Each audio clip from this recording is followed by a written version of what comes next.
Hi, I'm Lori Milroy, Kurdistan 24's Washington, D.C. correspondent. Today, we are interviewing Dr. Najmaldin Karim, former governor of Kirkuk province. Hello, Lori. Good to see you again. Pleasure to talk with you, and we would like to know many things from you. First thing is, what do you think of the U.S. decision to withdraw from Syria? Well, we're really concerned about that. When the decision was announced by President Trump in December, it took most people by surprise, including Secretary of Defense, his representative to fight against ISIS, and many others, especially the U.S. partners in North and Northeast Syria, the Syrian Democratic Forces, and a lot of worries.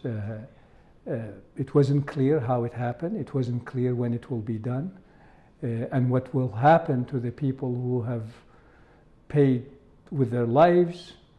More than 8,000 people dead, over 15,000 people wounded with this decision. But it looks like after that there has been some pullback from that hasty decision. But we have to say one thing. President Trump, even during the campaign, he is against U.S. intervention in other places and all that.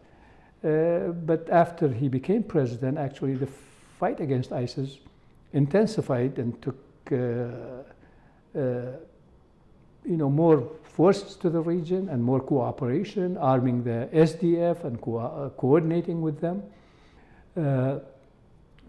So there is a lot of concern. However, like I said, after the initial decision, there was some clarification with regard to protecting the Kurds from outside forces attacking them. National Security Advisor and also Foreign Secretary of State Pompeo, I think they made some reassuring statements with regard to the safe zone and protecting the Kurds and and Kurdish participation in the future of Syria as far as politics is concerned. And we hope that that will be implemented. And I think Ambassador Jeffries and Joel Rayburn, both of them are working hard on this issue to ensure that the Kurds are protected.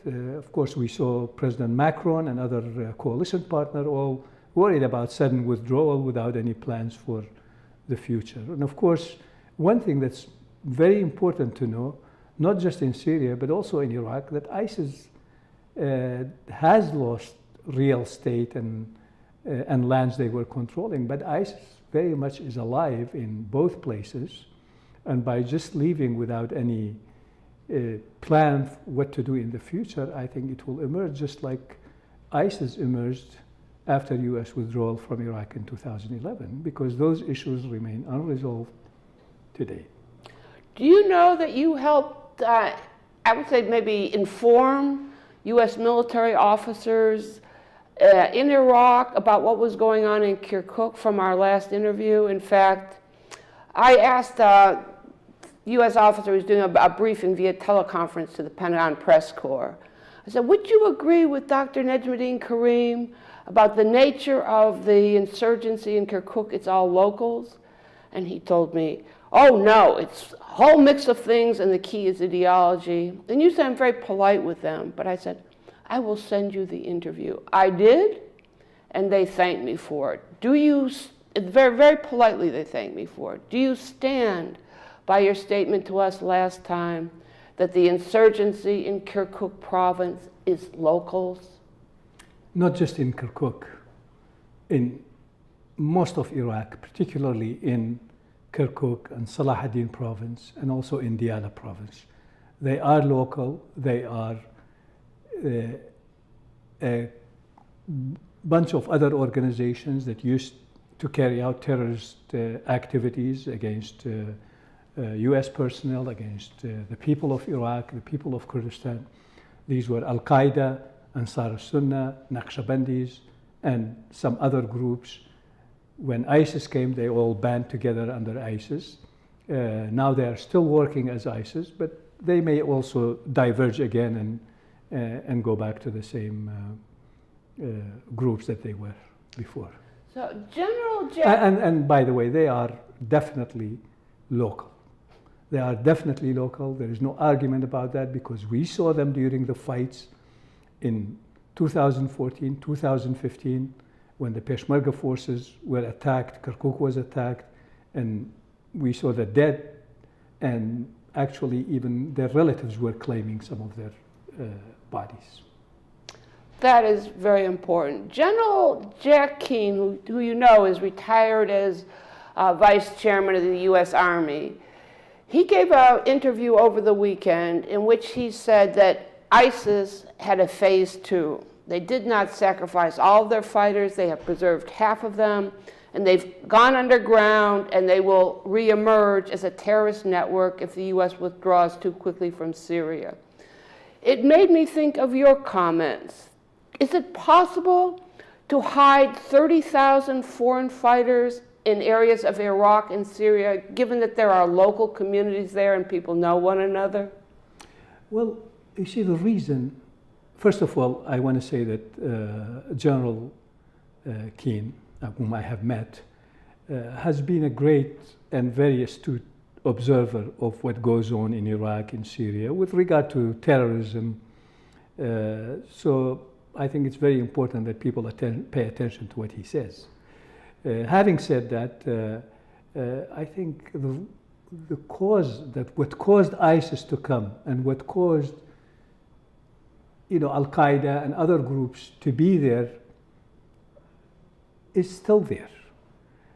Just 2 days ago, if you look at the news, there was big conflict in Mosul, which has happened before in Kirkuk, when the Shia endowment came to Mosul and took over the properties of the Sunni endowment. And we know Mosul is a Sunni province. There are pockets of Shia population in Tel Afar and just outside Mosul in the plains.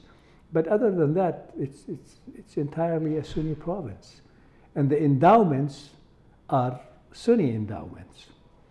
They did this in Kirkuk, actually, in 2014 and 2015, but we, of course, didn't let them do it at that time. We were in Kirkuk. So there's a lot of resentment when these things happen by the population.